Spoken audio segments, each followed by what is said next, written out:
Good morning. The Duke of Edinburgh. Is there honestly anything now left to say that actually needs saying?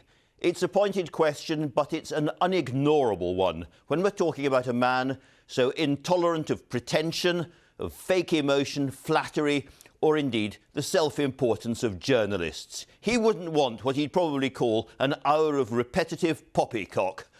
Well, I'm going to do my best to persuade you there is still food for thought about his life and role, and people you will be pleased to hear from.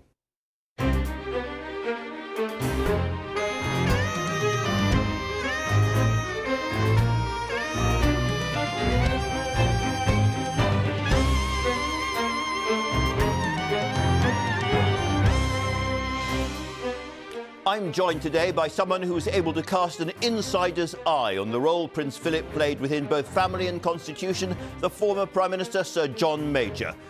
By someone who, as trouble boils up again in Northern Ireland, can shed light on a perhaps unexpected aspect of the Duke, the former President of Ireland, Mary McAleese. By the former Archbishop of York, John Sentamu, who knew him well and discussed his faith with him. The Duke had many friends in many different worlds, and I'll be talking to one of them, the actor Joanna Lumley, about the man behind the pomp.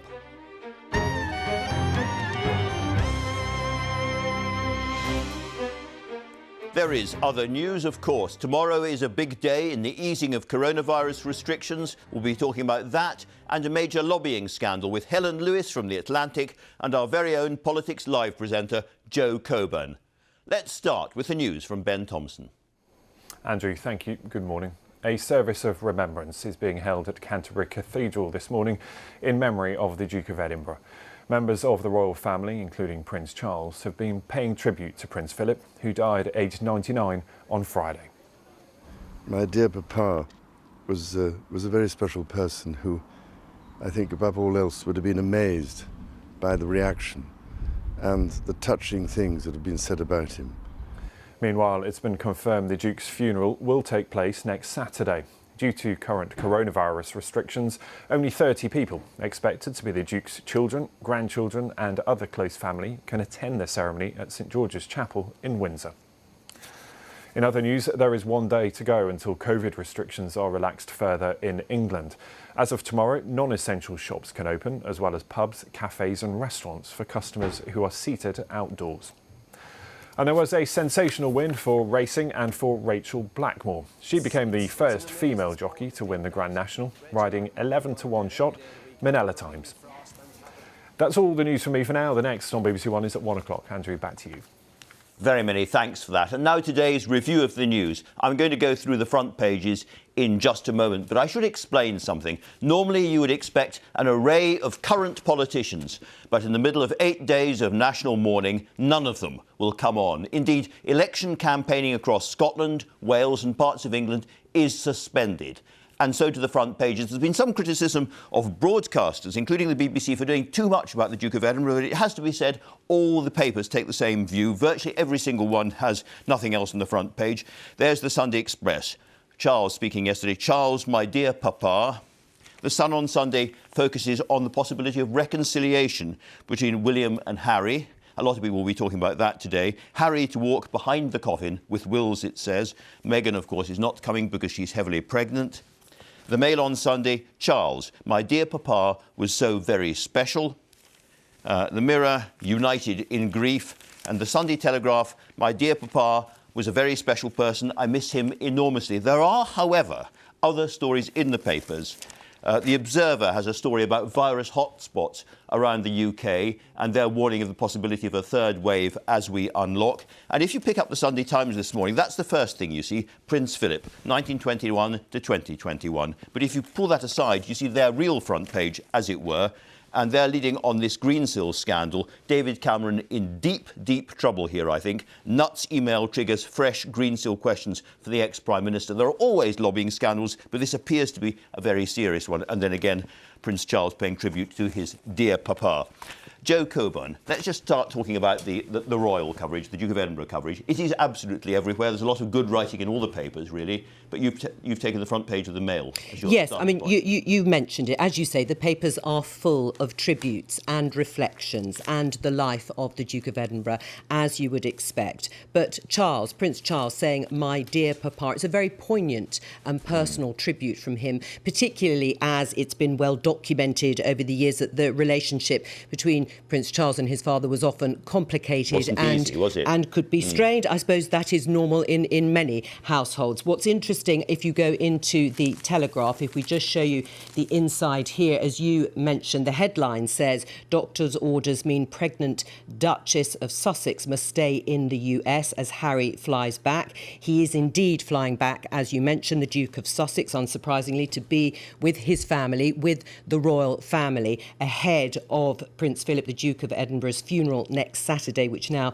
has been confirmed. But he will have to adhere to the COVID rules and he will have to self-isolate. And, of course, the limit that you mentioned of 30 people at that funeral means that it will be the royal family and pretty well just them. Boris Johnson, for example, the Prime Minister, will not be attending because he'll obviously want to give up his place. It's interesting that William and Harry will be there together for some considerable time. And a lot of people are wondering, is this the moment they start to reconcile and mend that fractured relationship? Well, it would be a perfect opportunity, won't it? Because they will be united as the rest of their family members in grief and mourning for the Duke of Edinburgh, who was very much, as people will tell from the coverage over the last few days, very much the patriarch of that family from within as such. Now, in terms of what's happening, you mentioned that political campaigning for those very important elections on May the 6th in Scotland, in Wales, in England, mayoral elections, absolutely. Some of them also deferred from last year because of the COVID pandemic.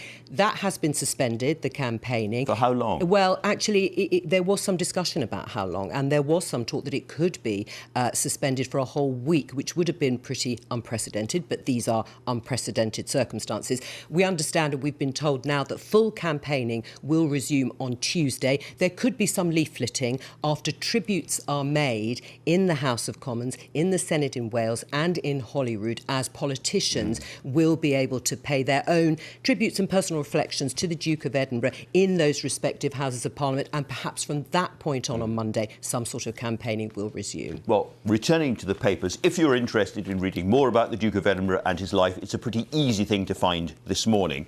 Helen Lewis, however, there have been lots of complaints around parts of the country that there's already been too much coverage.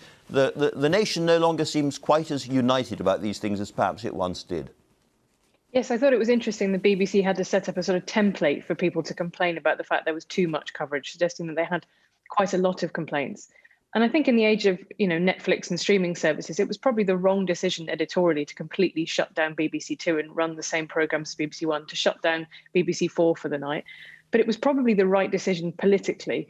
And by that, I mean the fact that annoying a lot of people who wanted to watch the MasterChef final is probably better for the BBC than annoying backbench Tory MPs who would then spend the whole weekend complaining about a lack of respect for the royal family and for Britain. And also those generations who would turn to the BBC for, as it were, old-fashioned, serious royal coverage at a moment like this. Right, and I thought that the BBC, very much did the Duke proud. In moments like this, it has the kind of the access and the production values to be able to provide that. But I think some of the coverage has actually strayed into the syrupy with some things about, a nation in mourning. And it's very hard to see whether or not the nation's in mourning or not, because most of the nation is indoors. So some of those things did feel rather cliched, I thought. Yes. Joe was mentioning there, of course, the pause in politics. We're going to go through a period where we don't see many politicians around doing interviews about anything else. And, of course, there's elections up and down the country. I'm thinking particularly about Scotland, where there's a very, very important election. Do you think there's any likelihood of these events affecting the performance of the SNP? I don't think anything looks like it's going to affect the performance of the SNP, including the launch of a new party by a former SNP leader in Alexander Alba Party. It's a story of extraordinary dominance by the SNP that nothing, as far as polling shows, is denting so far. Right. Let's turn to the big political story we haven't properly mentioned so far, which is the Greensill lobbying story.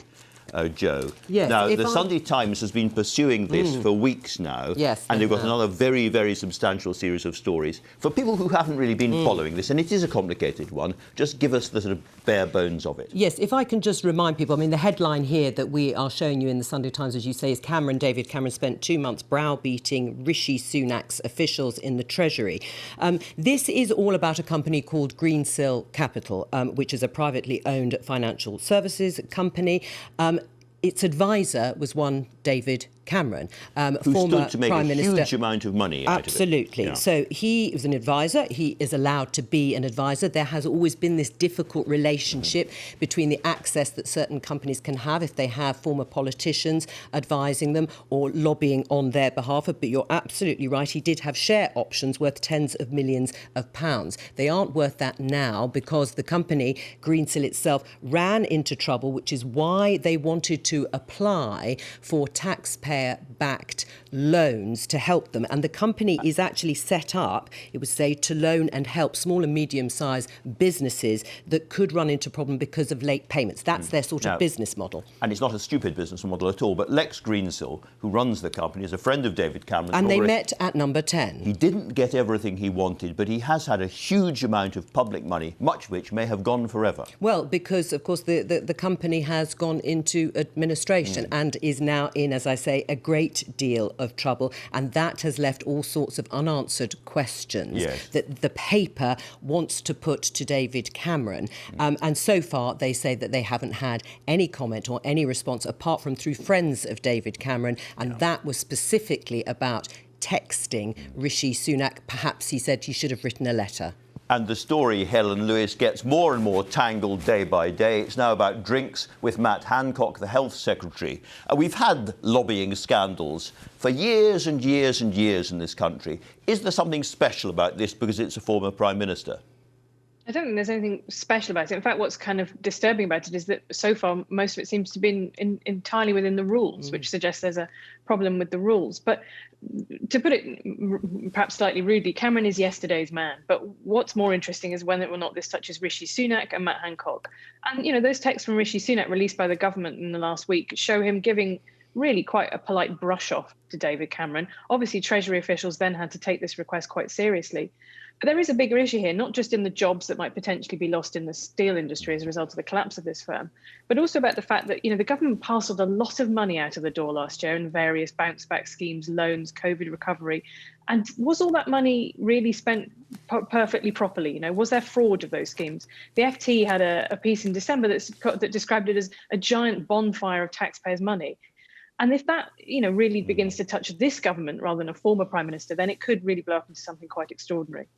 Helen, thanks for that. Let's talk, Joe, about another big story at the moment, a very unhappy one, which is the riots, the trouble on the streets running across Northern Ireland. Now, this is a very specific story. The Observer's got a story about that. Yes, the headline says Johnson refuses calls for summit on violence in Northern Ireland. As you say, this has been going on for 8 days or 8 nights. Violence on the streets causing, of course, concern there, but also in Dublin and in London. And this story specifically says that the Westminster government, Boris Johnson's government, has turned down requests to hold a high-level intergovernmental conference to try and stem the violence, to try and knock heads together, if you like. And the pressure coming from Dublin, I think if you read the piece in the newspaper, this is clearly where the story has come from. Now, whether or not there has been an outright refusal and whether or not people are beginning to think, how can we actually bring people together to try and stop the violence? It's always very sensitive. It's always precarious if violence does erupt. There'll be those on the government side who say that there's any excuse for small groups of thugs to actually engage in this sort of violence. Others see this as a much, much more difficult and pernicious problem. And they are young people, Helen, we're talking about, people far too young to remember John Major and the peace process, still less Tony Blair, and the original Good Friday Agreement. And it is a complicated thing because clearly the funeral of Bobby Storey, the former IRA man, during COVID restrictions has caused a lot of anger in Northern Ireland as well. But how much do you see this as really caused by Brexit? Well, yes, as you say, there was anger about the fact that Sinn Féin leaders attended that funeral in defiance of COVID restrictions, which played into a larger narrative of, you know, they can get away with whatever they want. But while I wouldn't say this is entirely caused by Brexit, it would be wrong also and kind of cowardly to not say that Brexit had a part of it. John Major and Tony Blair notoriously went to Derry, Londonderry during the Brexit campaign, stood on the Peace Bridge and warned about the effect of Brexit on the region. And the fact is that Northern Ireland has ended up being treated differently to the rest of Britain, and to the unionist community, that is literally the opposite of what they want. So I think this has got to be bumped up a couple of notches up the government's priority list, frankly.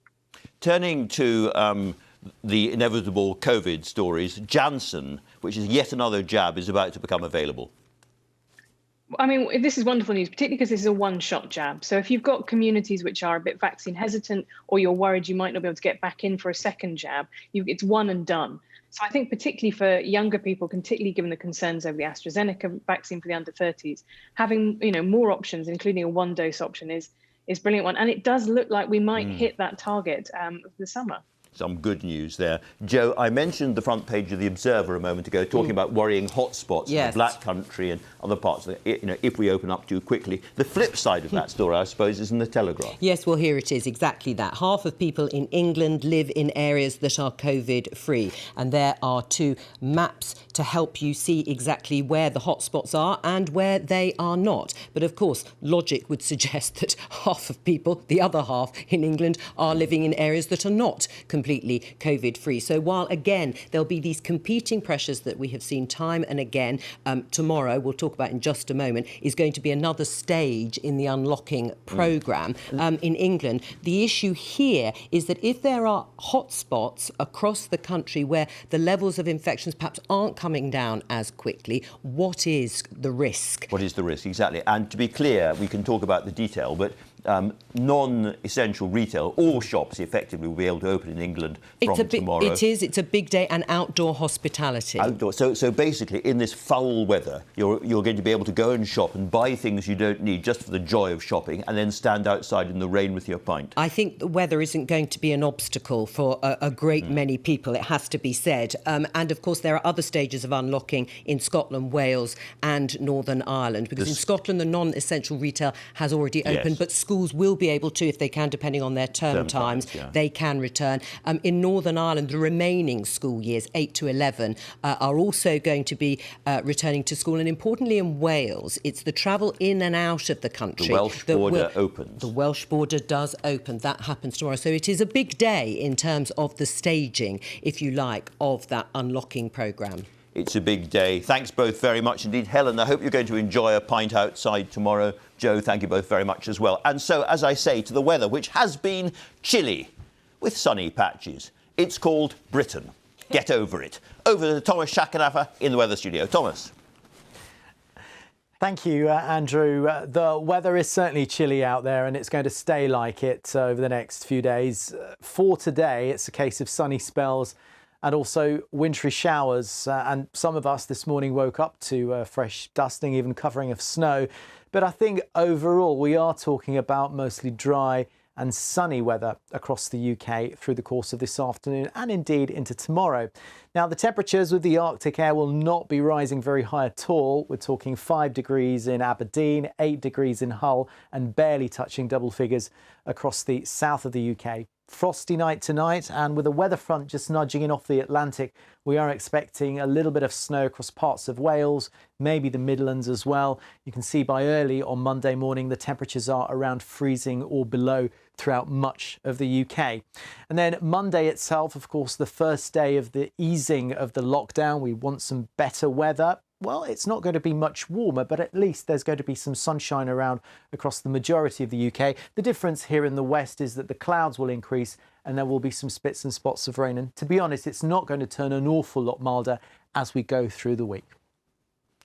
Not fantastic news. Now, it's almost exactly 10 years since the Queen and Prince Philip paid a historic state visit to Ireland, an important moment in the healing process between the two countries, which could have gone badly wrong, but didn't. Mary McAleese was President of Ireland at the time, and I spoke to her just before we came on air about the role of the Duke during that visit. He, of course, accompanied her on the 4 days of that visit, one of the longest state visits we've ever had in Ireland, but also undoubtedly the most historic visit since no British monarch had set foot in the Republic of Ireland in 100 years. And there were all those, there was all that baggage of history to be dealt with. So I don't think certainly neither of them exhibited any nervousness, but you could understand that the security was very high, concerns were high. So he was there, as she has described him in the past, as her rock. But he was also there as, as a character in his own right, a man who had come on a mission as she had come. Both of them had come on this mission in their own right to try and heal history and to ensure that for the future, these two neighbouring islands would be characterised by good neighbourliness.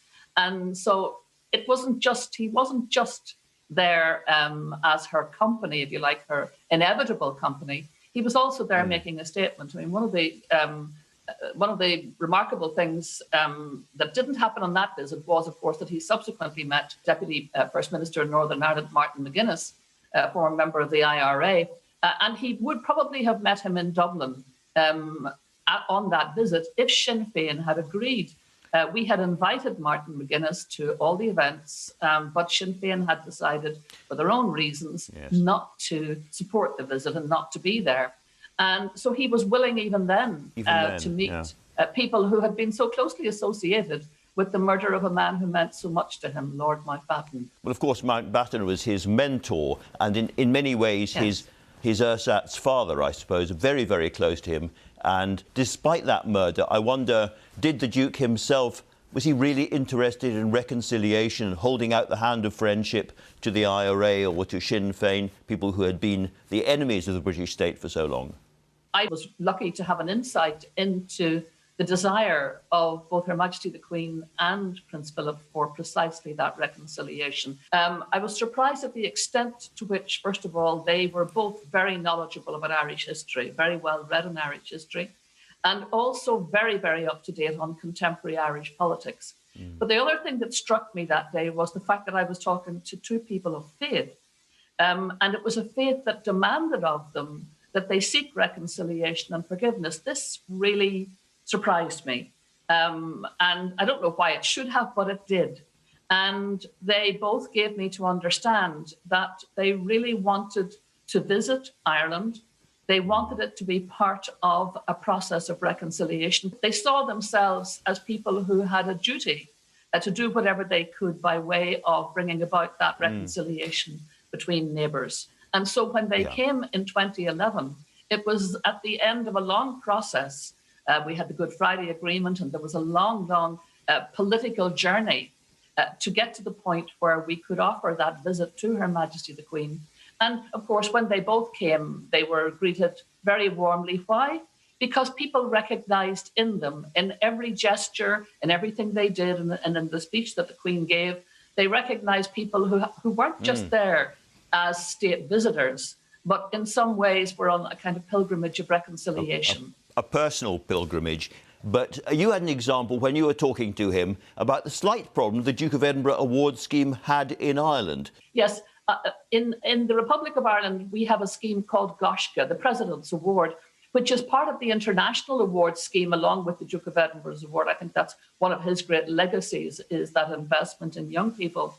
But one of the things that worried me about the two schemes, particularly in relation to Northern Ireland, was that while they were members of the international award, there wasn't what you would call an energetic partnership between them that would encourage the maximum number of young people to get involved. There would be young people in Northern Ireland who wouldn't get involved, for example, in the Duke of Edinburgh's award, precisely because it was called after the Duke of Edinburgh. How did he react to that? We could give good example and work together, and he was so enthusiastic about that. And it ended up, we worked together on that.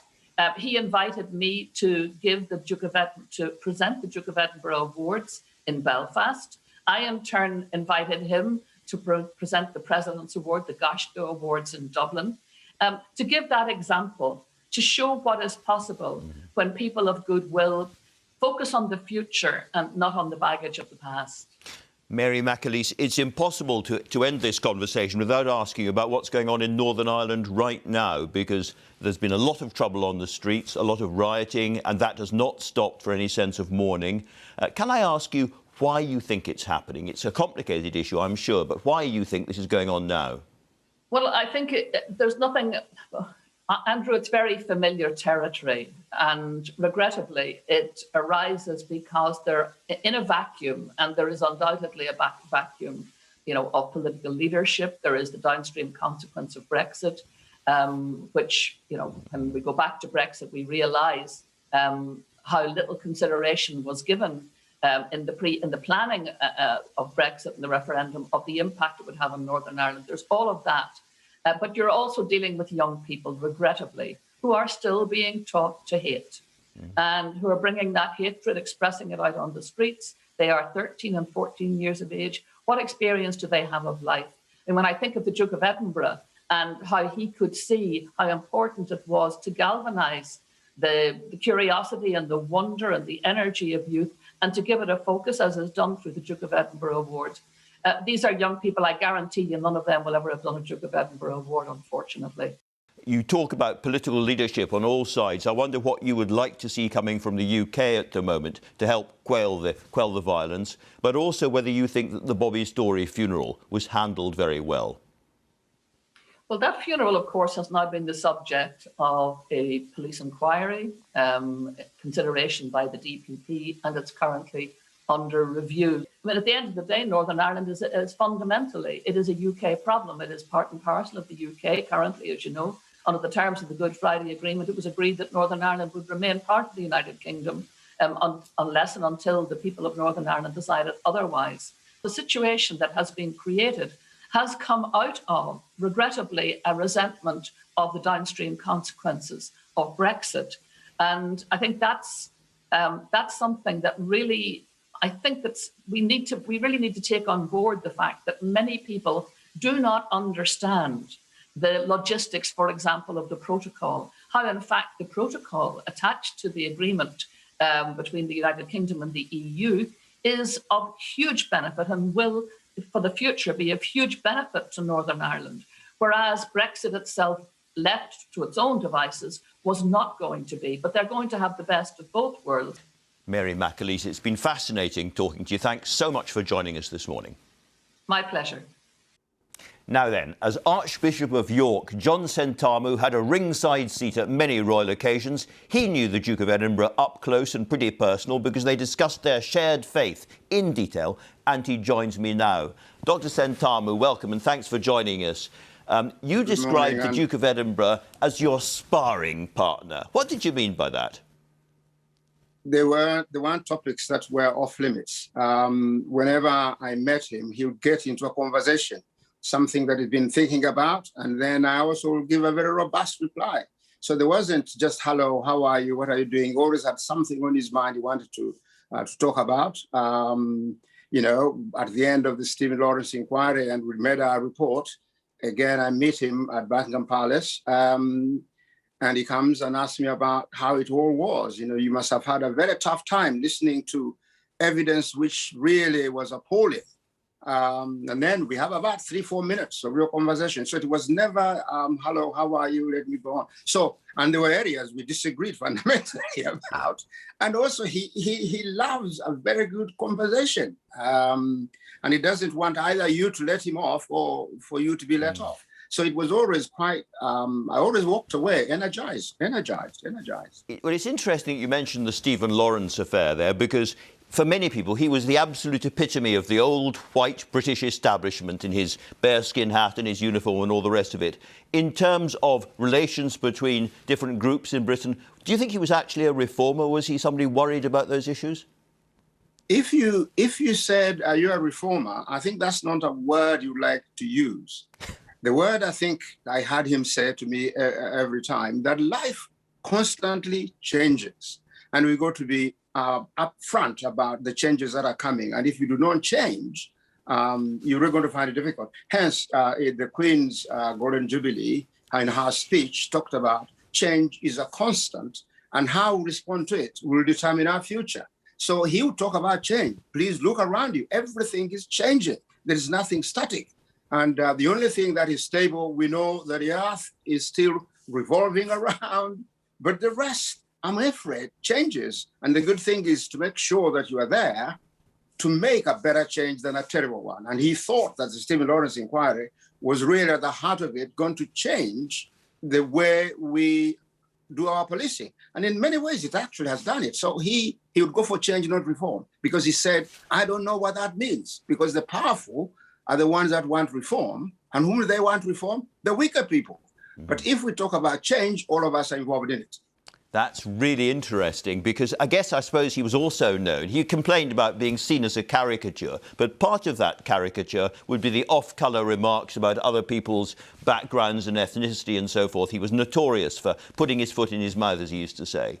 But you would argue that there was an entirely different side to the man.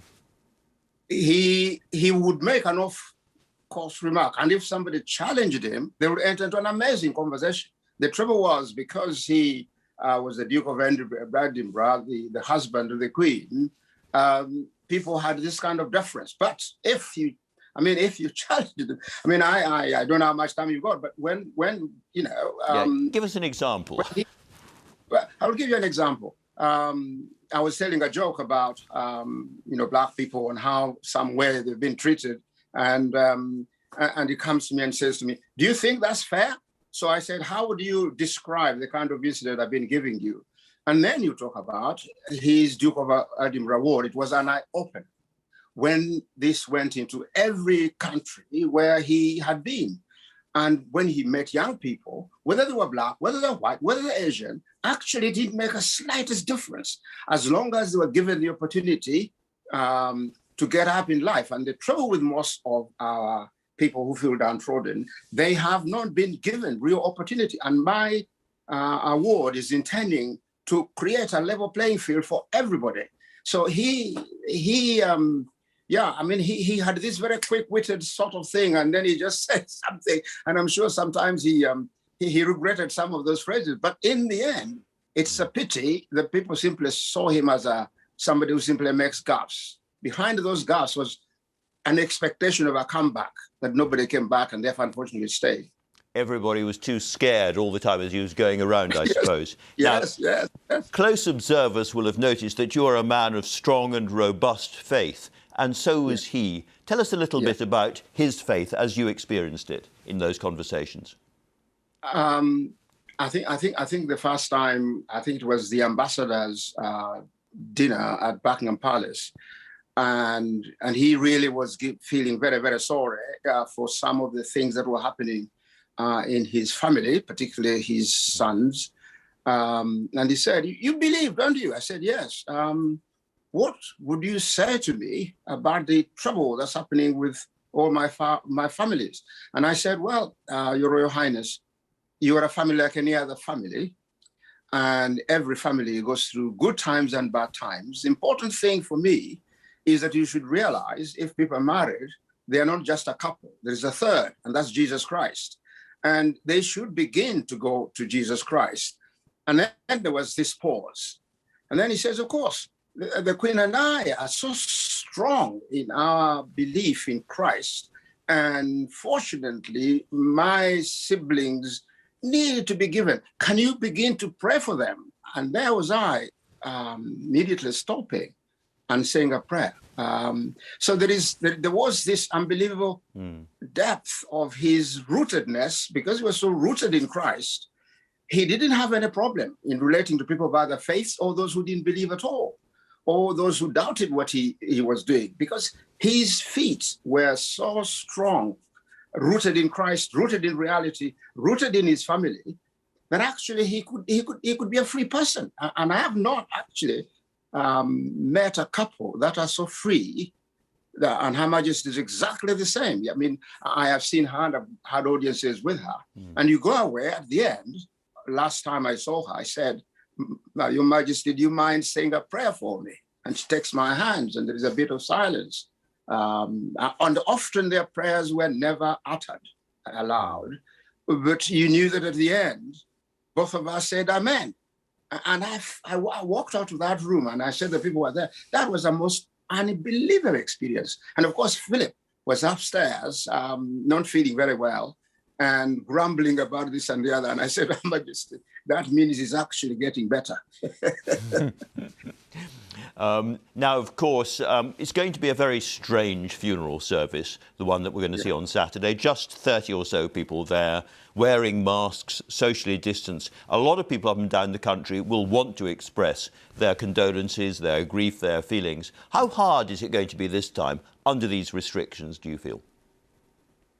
And I think, you see, they restricted their own service to 30 people, trying to keep the guidance. In other words, they're saying we're not different from grief from anybody else. And as many people, in fact, some of them were never even able to go to the burials. This year, the family are going to be present because the rules have been slightly altered. And so they want to be part of the grieving of the nation for the many people who died from COVID and for those who've not been able to have their loved ones buried when they're being present. And I remember a rabbi who died and his family just could not go near. And I appeared on television challenging the health secretary on how the rules could be altered. Thank God they did change them and allowed some people socially distancing. I know the service very well because normally the service prepared for the death of either the Duke or the Queen, they all agreed by the two Archbishops, Coburn and all. So I know what would have been the content in it. It's going to be so truncated in order to allow it not to go on. And of course, the Duke did not stand what you call long church. So the service is not going to be on because you people of the BBC are going to be broadcasting the service live. So everybody in their homes throughout the world will be able to join and participate in that service. They will. And if there wasn't modern technology, that would have been very, very impossible. I'm hoping that at some future time, some future place, there will be a real service of thanksgiving for the life of the Duke. We'll wait to see. Dr. Sentamu, thanks very much indeed for joining us this morning. Much appreciated. Joanna Lumley, the actor and activist, was also a friend of the Duke of Edinburgh for decades. They shared a close interest in the environment and the welfare of groups such as the Gurkhas. I spoke to her just before we came on air and I asked her, while many people may think of the Duke as being a somewhat cantankerous man, others remember his great sense of humour. So which was it for her? I just really had the great pleasure of being quite often put beside him at dinners or attending some of his charity things. I remember particularly one time when I was in Scotland and I was coming down for a Burma Star event at the Imperial War Museum. And my plane was delayed, and I rushed. And Countess Mountbatten of Burma was there, and they'd arranged on the top steps of that great building. They'd got chairs there, and there was a huge parade going on. And I sneaked up round the side and just got there, creep in. The Duke of Edinburgh was there with his eagle eyes. Andrew, he had an extraordinary way of just suddenly turning and spotting you. Nothing escaped his eagle gaze. And afterwards he said, "You were late." And I said, "I'm sorry, sir, I had to come down from Scotland." And he said, "So did I," forgetting that I'd come on a humble, sort of ordinary plane. But however, afterwards at lunch, where I was sitting next door to him, a man on his right had suddenly started to talk about hunting and shooting and fishing and things like this. I think Prince Philip had noticed that I was having a vegetarian meal beside him. And in some extraordinarily subtle way, he turned the conversation quietly, without being rude to the man, right away from that and just talked. He was very kind, you know. I think that's quite often overlooked. He was very funny and very sharp, but very kind. And sensitive and interested in all sorts of things, including the environment, as you are as well. This is a man who actually applauded activism. I've said that you're an actor and an activist, and many people would assume the Duke of Edinburgh would rather look down on activism as a sport, but he didn't. Yes, and I think he liked vigour. He liked get up and go. He didn't like whingers and moaners. He liked people who challenged themselves. And then for the very humble and the very frail and the very nervous, I think he was kind. And just the whole of the Duke of Edinburgh's award is to make people better, see the best of themselves. And I think he did that when talking to people as well. I did a television programme where I interviewed him about his collection of art, his interest in art.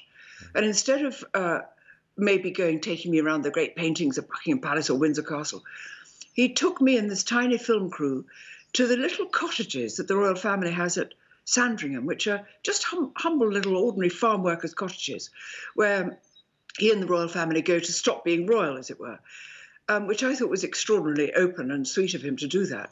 And hanging on the wall, there were all kinds of paintings that Edward Seago and people expected, but also I seem to remember there was Aboriginal art. And I know that he was one of the first people ever to commission Aboriginal art and Inuit artifacts, you know. He had an extraordinary interest, a good painter himself too. Just a very, very broad, everything interested him, particularly stuff that was going on, you know. So I think activism, I think it's rather an odd word because it just means that you're passionate about things. Yeah. I think he admired passion and energy. And the environment in particular?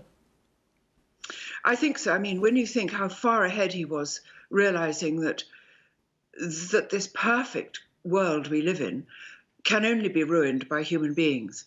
Because even if there are natural catastrophes, they recover from it, but they can't really recover from human cruelty and indifference, which is the way we are treating the planet. So he was always interested in those sorts of things. He was invigorating company because you couldn't slop by when you couldn't just get by. You had to be on your toes, listening. And sometimes I suppose it could be a snap remark, but it was only out of interest and impatience and... Yeah, I mean, he could be a little scary. I remember finding him a bit scary. He had that kind of slightly prickly, grumpy side. But I guess a lot of sensitive people have that to protect themselves. Is that how you saw it? Yes. I never sort of analysed it that much because, after all, he was my father's age. You know, he was from a different generation, and we venerated older people so very much. And he and the Queen had been in my life ever since I saw them on the coronation film when I was a child out in Malaya, in Kuala Lumpur, Malaysia as it is now. And so they were sort of massively important and revered figures. So I didn't really, when I was with him, assess him much. But afterwards it struck me that he had maybe quite shy. I think Giles Brandreth said it was a sort of reserve he'd built up around him, maybe from his childhood. Anyway, he was... I don't think he wouldn't have let ordinary people like me into him, but I think he revealed a lot by simply the way he was and the way he talked about things that he was passionate and interested in. We're now mourning him. What about his legacy? How do you think, as someone who knew him, he's going to be remembered, or should be remembered, I should say? Not going to be, but should. Well, I think he actually is going to be remembered for the most extraordinary thing, the Duke of Edinburgh's award scheme, which literally looked at all children and said, anybody can do this, anybody can do this. It doesn't matter what your background is or what your abilities are, what your capabilities are. You can do this and you will come out better and stronger. And all the young all over who I've heard talking about it, and indeed I was part of several of the ceremonies at Buckingham Palace, handing out certificates, you know, the gold, silver and bronze, and meeting the young people there and their proud parents who saw their children blossoming. I think his legacy will be how he changed the minds of young people and made them believe in themselves.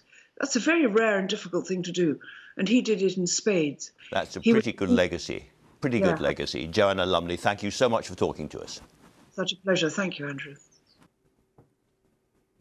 1992 was famously the Queen's annus horribilis, the failure of 3 of her children's marriages and then the fire at Windsor Castle. Now, the Prime Minister at the time, the man who had to help support the royal family and sort out difficult financial problems, was my next guest, Sir John Major. He was later appointed special guardian to Princes William and Harry, and through all of that, of course, he dealt with the late Duke of Edinburgh pretty regularly. Sir John, welcome. Fondest memory? Oh, well, there are so many. Perhaps for this moment I could give you an early memory. I had just been elected leader of the Conservative Party. And I bumped into Prince Philip, and he came up looking extremely mischievous, and he said, "I see your party are electing outsiders now." He knew what it was like to be an outsider. Of course he did. And he often came up with very cryptic remarks like that. Now, one thing that you shared, I know, is an enthusiasm for cricket, which involves sitting down for many, many hours and watching test matches, sometimes together. What kind of conversations were you having? I would think it was quite fairly intimidating to be sitting next to the Duke of Edinburgh for that long. It wasn't intimidating at all, because we either talked about cricket or we watched the cricket. Nothing is more irritating in life than somebody sitting at your side, babbling away when you're trying to enjoy a cricket match.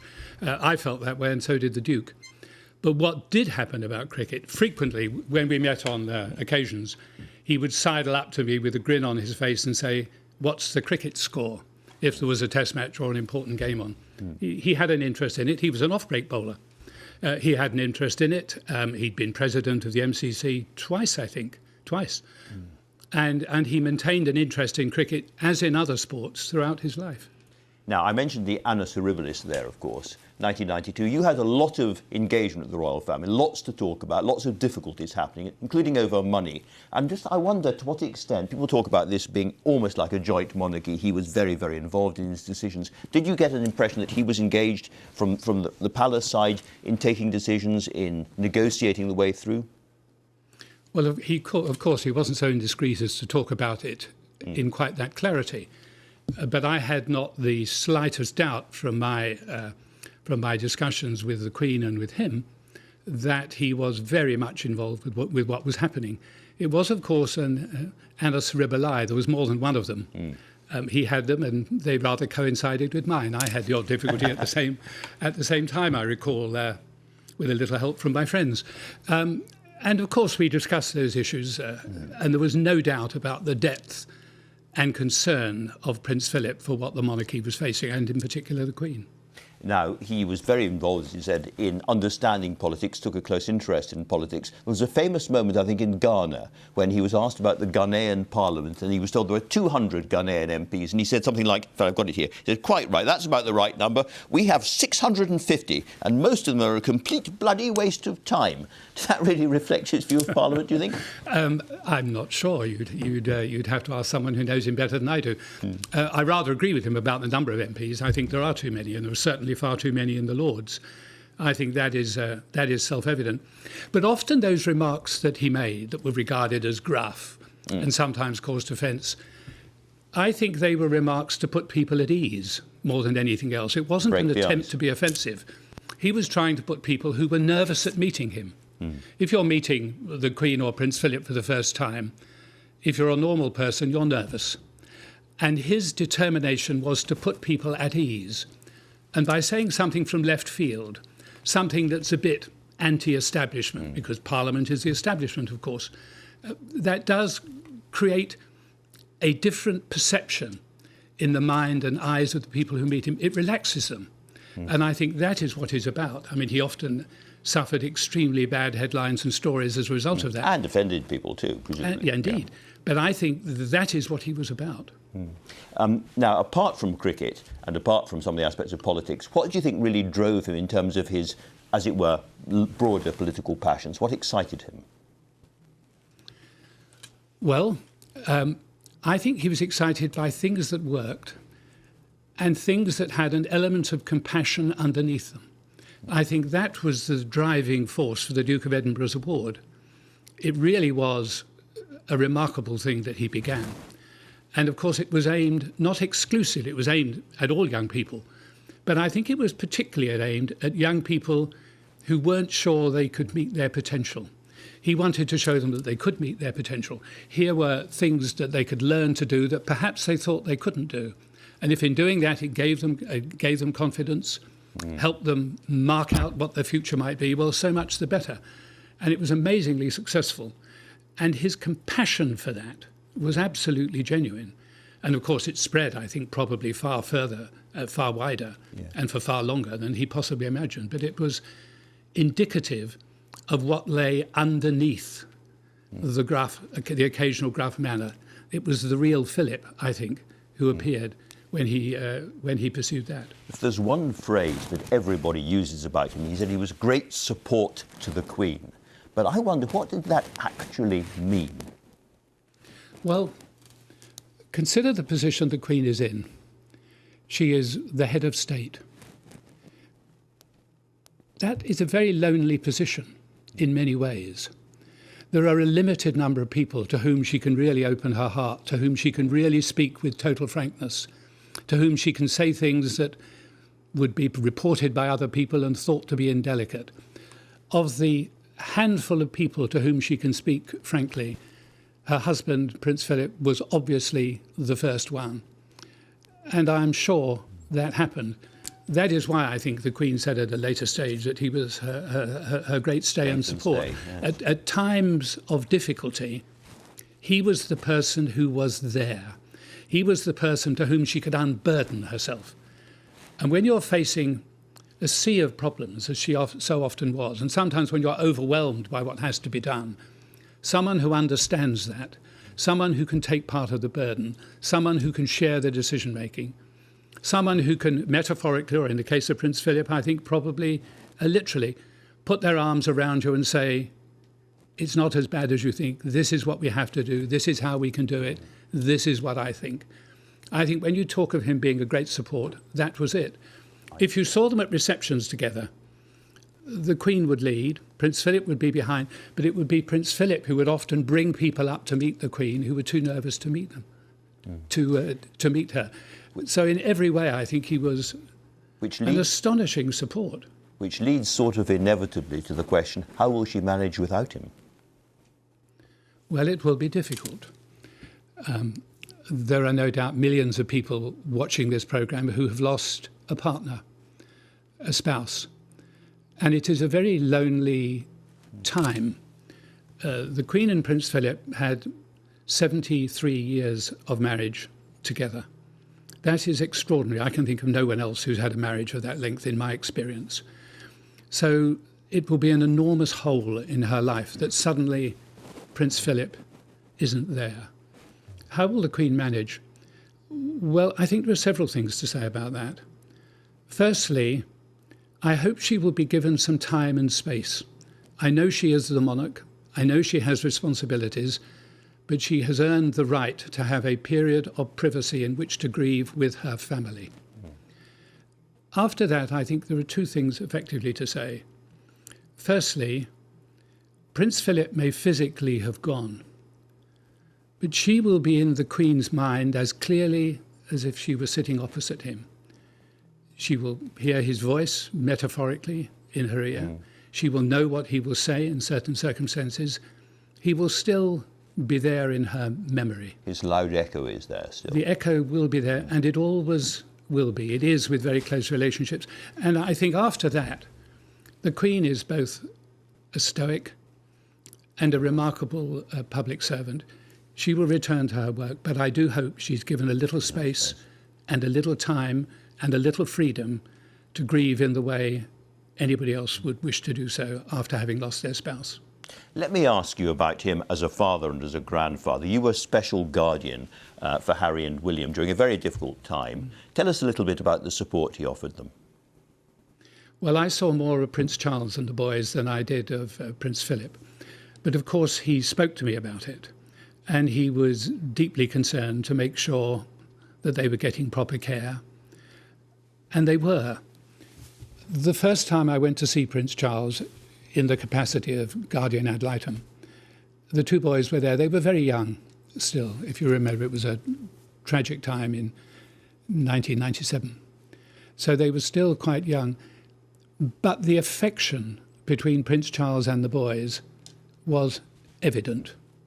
And so in terms of being a guardian, I had nothing to do with their emotional care. That was in very good hands with their family, and that included Prince Philip. Now, of course, there's been a lot of trouble since then, and there is now a funeral coming where the whole family will be together. Cardinal Vincent Nichols, the Roman Catholic cardinal, has said that many a family gather and get over tension and broken relationships at the time of a funeral. Something very profound unites them all again, and that would be true for this family, I am sure. Do you agree with that? I'm sure he's right. I hope he's right. I believe he is right, and I certainly hope so.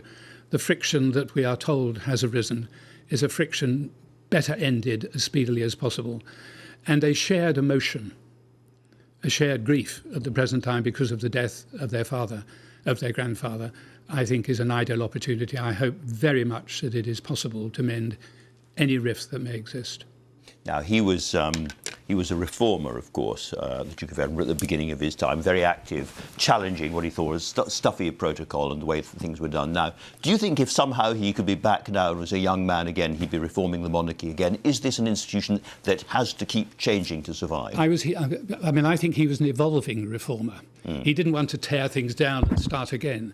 He just wanted to ensure that it kept pace with modern times. And if you consider, not all your listeners will remember the monarchy as it was in the early 1950s when Her Majesty became Queen. But it has moved an enormous amount, faster in the last 50 years than in any previous 150 at any stage.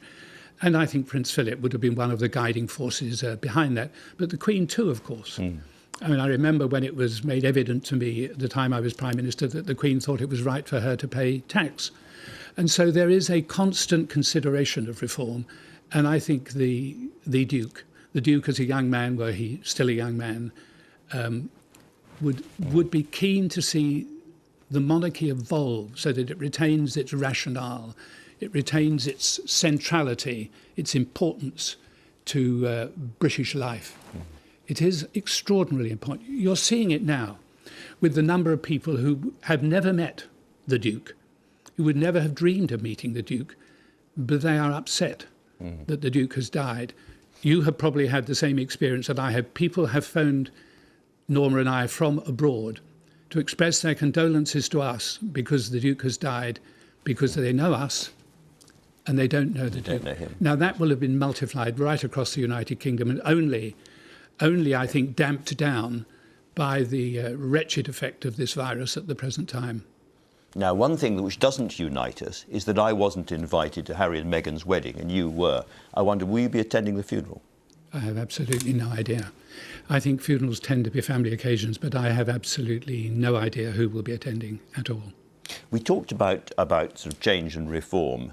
Because nature takes its course, inevitably takes its course, we are probably living through the final act of the great Elizabethan age, of this Elizabethan age. Have you any reflections on how the monarchy might have to change in the next period? Well, I think and hope there are going to be quite a lot of curtain calls over the next over the next few years. I think it is evolving. The central portion of the royal family has become more evident in the last few years. You can see that gradual change occurring. So a smaller royal family at the core, perhaps? A smaller core taking a higher profile. And I think over the next few years, for a raft of reasons, and not least the Queen's venerable age, you will see Prince Charles and Prince William and other members of the family taking a greater role. The burden will be spread a little wider, a little deeper than it has been in the past. I think those changes will come. People often overlook how much the royal family has opened up in the last few decades. I think that is going to continue. I don't think we're going to become a bicycling royal family, if I can put it in that way. But I do think they are becoming more open, more evident, more aligned to what happens these days. And particularly as the wider members of their family make that difficult step away from the royal centrality and form lives of their own amongst the grandchildren, that will speed it up, I think. Now, you are no longer Prime Minister, and therefore when the House of Commons resumes, you will not be speaking for the nation, as it were, about this. But if you were, what would you be saying now to the country about the Duke of Edinburgh? Well, I would be expressing my admiration for the way he has behaved as consort to the Queen for so long. I would recall a point I made earlier about him being her stay and strength. That is absolutely true, and now that stay and strength is no longer there. But the people they have cared about for the last 70 years, the 4 nations of the United Kingdom, the 50 nations of the Commonwealth, the people within it, their family, they are still all around. And I think it might be a nice legacy for Prince Philip if we began to return to the Queen some of the support that she has given to the country, to the Commonwealth, to the family, to the nation during this difficult period of time. I think it is something we owe the Queen. I think it would be a good legacy for Prince Philip. I very much hope that that is what happens. I think it would be a wonderful tribute to him were it to do so. Sir John Major, thanks very much indeed for talking to us this morning. That is all from me. Thanks to all of my guests and to you for watching. I'll be back here next week at 9 o'clock for a more normal programme, but until then, goodbye.